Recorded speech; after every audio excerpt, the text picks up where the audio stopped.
friend, this talk is inspired by this quote that I like a lot from Bruce Lee. And Bruce Lee says here that we should all empty our minds, be formless, shapeless, like the water. So he says basically that wherever we put the water in the cup, in a teapot, the water become that teapot, that cup, that bottle. Water can flow, can crash, so we should be like water. And why this quote touched me, like why I follow this quote sometimes, is because for me it's all about adaptations. Actually, he's talking about you can see that that quote about like be more mindfulness and stay in the present, but for me it's all about adaptation. So it's the most important thing that we should develop, is the skill of adapt and being able to adapt. And this is not only for me, it's not only for SpeakApp, not only for any startup or company right now, but for every organization. Basically, the next decade, a lot of things we're gonna change. So we're gonna start to have the industrial 4.0 or third revolution, right? Industrial revolution. So a lot of companies will start to have different needs. IoT, different device, exchange data, and this data will be very important for their organization, process, people. So we need to be able to adapt, right? And adaptation is a matter of prioritization, but we also need to prioritize the right things. And in order to do that, we need to know first what are the right things. And sometimes we know that based on our gut feeling, like we think that we should follow a path, or we have metrics, we are measuring stuff, and we need to validate some hypothesis. So the question here is like, okay, we are moving the ship, we are adapting the product, but technically we also need to be able to follow all these new requirements and chains, right? So let me tell you a bit of his history. It's a quick history about my first legacy code, and probably this will not be interesting to you, but I will also talk a bit about the history about REST APIs, web APIs. So in 1999, the API environment was free for all, so a lot of companies was trying to do their own stuff, their own way to communicate. And in 2006, Brazil launched the electronic invoice legislation. That's not important for you, but it was for me, because one year later, I started my first job as a PHP developer. And my first job in this new world was to work with SOAP, because Brazilian tech required web service and SOAP. And it was like the first time that I faced legacy, and for me was just the future. I was living the future, but actually in 2000, like 7 years before that, Roy Fielden made this dissertation about, Roy is the co-founder of Apache HTTP.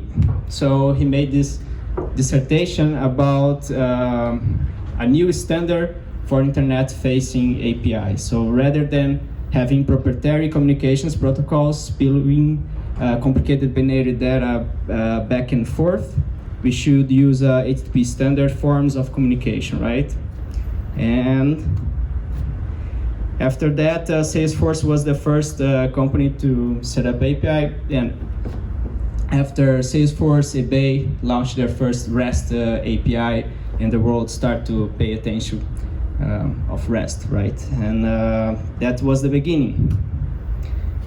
So, in 2009 was the first time I heard about JSON and REST API, 9 years after. And so that's when the code from Bruce Lee started to stick on my mind, right? It take too long for me to be able to adapt my technology, and I was stuck in a legacy.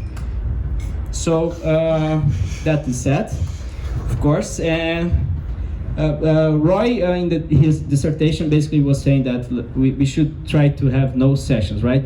Try to use idempotent operations. So if you call API, the result should be the same every time that you call. And also this will simplify things. The clients will simplify things basically for the clients, because request doesn't need to don't need to be performed in any particular order, so you know that the answer will be always the same. If you call one, twice, and third time, it will be the same. But also that complicates a bit of thing, because many modern REST APIs don't do a good job of descriptively converting their internal state hierarchy into a set of resource URIs that can be accessed from the clients. And this is the best exemplified by Wikipedia API. So Wikipedia has this REST API. It's a single endpoint which you can access any resource according to parameters that you pass to it, like this. So you can have fun passing a lot of parameters, and you will get the data that you need. But of course, this is a problem because the documentation is not clear, so you quite often have to dip into the code to figure out how you will get the data that you need. So that's the problem with modern REST APIs, and there is no easy solution available right now because the developers reading the code aren't the same that are creating the APIs. So sharing a bit about my past experience. So after that, in 2015, I co-founded a company called Planejar. We were a bank aggregator tool, so we aggregate data from different banks. And in 2016, I was presenting this presentation for BBVA Open Talent, Mexico City. And we just got involved with this new bank called... So we made this integration, and I started to learn new things. And I figured out that in 2015, after a lot of time already working as a developer, I didn't knew a lot of things, and I learned a lot with them.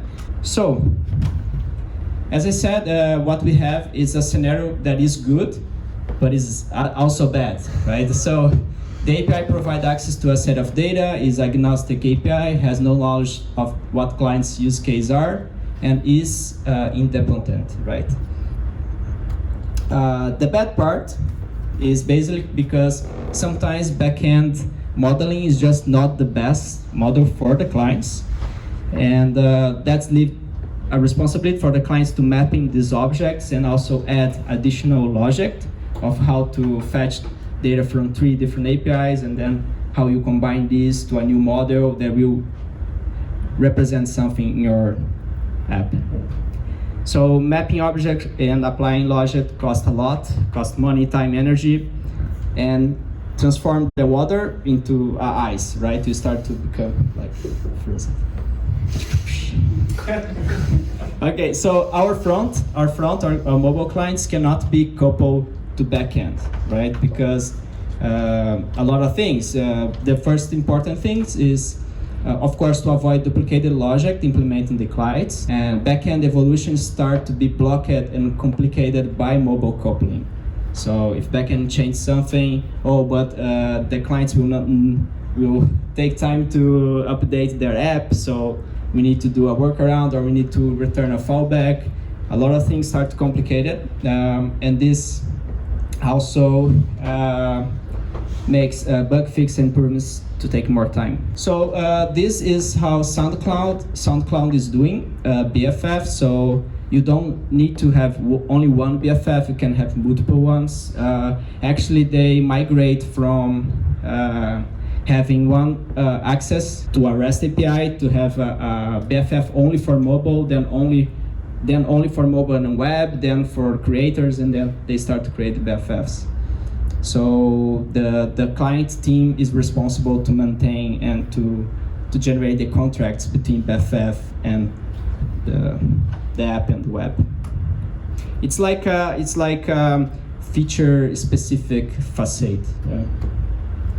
So the BFF there is not like magic. It's not like a dream. You will have problems with it. So it's not. I'm not here proposing or showing the best solution. I'm just presenting an idea.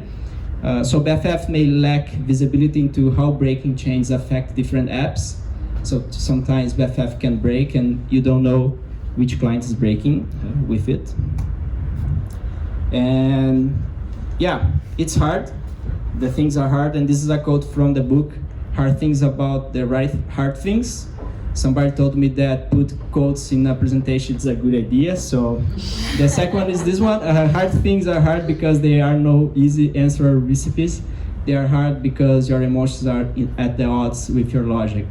They are hard because you don't know the answer and you cannot ask for help without showing weakness. So sometimes it's very hard to quit. It's very hard to delete a piece of code, to rewrite an endpoint, an API, a microservice. And as a senior, as engineers in general, we need always to foster like the best possible solution in one moment. And we need to admit when this solution that we was like fostering is not the best anymore after a while, right? So that's hard, that's very hard. And that's, in my opinion, is what bring legacy, because it's when you start to build up upon something that is not the truth anymore. Like this is stairs.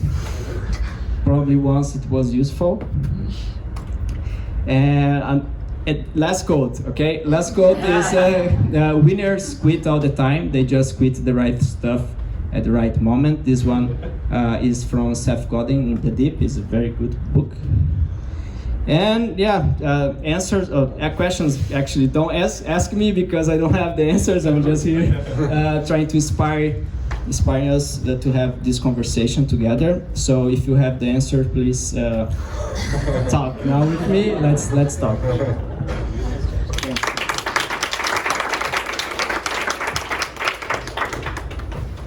So answers. So does that mean that there are no questions to that talk, or is that's?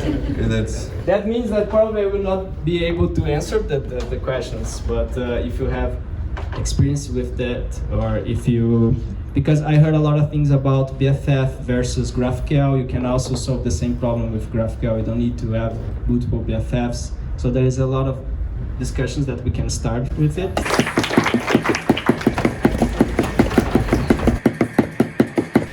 Ok, fiz a minha primeira palestra, a minha primeira talk em inglês. E o pessoal gostou bastante, a gente deu várias risadas ali, eu contando a história. Meu primeiro código legado, o pessoal me apoiou bastante, assim, porque eles sabem que era um desafio, na verdade é uma das minhas metas para esse ano, é começar a gerar conteúdo em inglês, fazer talks em inglês aqui na Holanda. Claro que agora, nesse período de pandemia, não dá para sair da Holanda, então não dá para viajar muito também dentro e fora do país, mas é uma das coisas que, se tudo der certo, a gente conseguir passar por esse momento difícil, é uma das coisas que eu ainda quero realizar esse ano. Gostaria muito de saber o que vocês acharam da palestra e se é preciso colocar subtitles. Eu não sei se o YouTube consegue traduzir para vocês, porque muitas vezes a autotradução não funciona muito bem, mas a gente pode também estar escrevendo aí os títulos para vocês, tá? A legenda, tá bom? Um forte abraço e obrigado pelo apoio de sempre. Eu vejo vocês no vídeo de amanhã.